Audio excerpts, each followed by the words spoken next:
Hi, my name is Josh Bibby. I'm the Future Pupil Programme Employability Coordinator at the University of Law at the London Bloomsbury campus.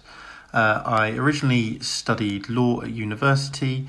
I then became a police officer for a few years before studying the bar course, and I'm now working with the University of Law until I start my criminal pupillage in October 2022 with 23 Essex Street in London. I think what appealed most to me about being a barrister compared to other legal professions like being a solicitor was the opportunities for advocacy. I really enjoy that challenge of taking a client's issues and then presenting them persuasively in court. I think I decided that was something that I would enjoy. First of all, when I did some work experience at my local Crown Court during high school. During that time, I saw a drugs trial, which was particularly interesting, particularly a very novel defence for possession of heroin. And it really fascinated me how a persuasive closing speech to the jury could actually convince them that the person's clients didn't, in fact, know anything at all about the presence of those drugs. During university, I took part in plenty of mooting competitions. I applied for mini pupillages, I did some marshalling, I attended legal dinners and talks, and I also attended more general information and networking events about careers both as a solicitor and a barrister to help me decide that the bar was right for me. I'm most interested in criminal practice, and indeed that's what I'm going to be doing in my pupillage. I do think that there are different skill sets that suit the different practice areas. So for me, going into crime, there's much more of a focus on oral advocacy, and that really is what I prefer. And it's also a lot more about dealing with people, really being able to get on with people, being able to empathise with them, and also get the best out of them in court. If you contrast that with a commercial practice at the other end of the spectrum, that's much more about analytical ability and about written advocacy and being able to provide really clear, concise written advice on some very, very complex issues. There were three main reasons why I just chose to study at Ulaw rather than any of the other bar course providers. The first was the chance to study the bar course as an integrated LLM, which meant that by studying some extra optional modules, I could bump it up to a master's and also qualify for a postgraduate student loan should I be unsuccessful in my scholarship application. I could have also chosen to do it by doing a dissertation or by doing some extra pro bono work. The second reason was the class sizes. I'd seen before joining that the Ulaw has particularly small class sizes, which means that you get greater opportunities in class to do advocacy and really practice your skills. Finally, it was the employability service. I was still looking for pupillage at this point, so I wanted as much help as possible in making my both written applications and then the interview preparation. The application process for Ulaw was pretty straightforward, really. They recruit on a rolling basis, so you can just put your application in whenever you're ready, simple online application form, and then you book yourself in for what's called a selection event, which is sort of the interview stage of the process. During that, you have an advocacy exercise, a bit of a chat about your application, and then there's sometimes some surprise questions too.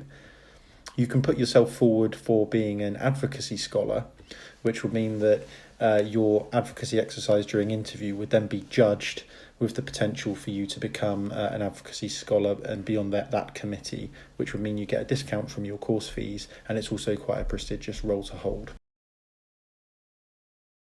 The main way Ulaw helped prepare me for a career as a barrister was by the fact that I was taught by barristers largely on the course, and it's so helpful when you're practicing your advocacy to be able to get feedback from people who've been there and done it in practice. There's also lots of great talks and events and workshops and careers networking type events that the employability service puts on, so you get plenty of opportunities to interact with current barristers and really help think about how you want your career to shape, but also what you need to do to get there. I think first and foremost, my main goal is to survive pupillage. And then once I've done that and hopefully got tenancy, it's then about building a strong core criminal practice for me and hopefully start branching out into some regulatory work, some professional discipline work, particularly police misconduct hearings, and maybe some FA disciplinary work too, and that overlap with sports law if possible. What's quite exciting about a career as a barrister is that there really are quite a lot of different channels which you may find your career takes you down. So I am quite open in the future to considering going off into academia or maybe the bench, just depending on which way my career looks like it's going. But yeah, lots of exciting opportunities. The biggest challenge I faced, without a doubt, was getting a scholarship for the bar course. I think the simple truth was that during my final year at university, I applied for a scholarship and was rejected and couldn't afford to do the bar course. So I had to go off and do a different job for a few years and apply for a scholarship again in order to then be able to do the bar course, because it's simply too expensive otherwise. That was tough. It took some real resilience to decide that I was committed to eventually becoming a barrister and that I'd have to just be patient for a few years and apply again.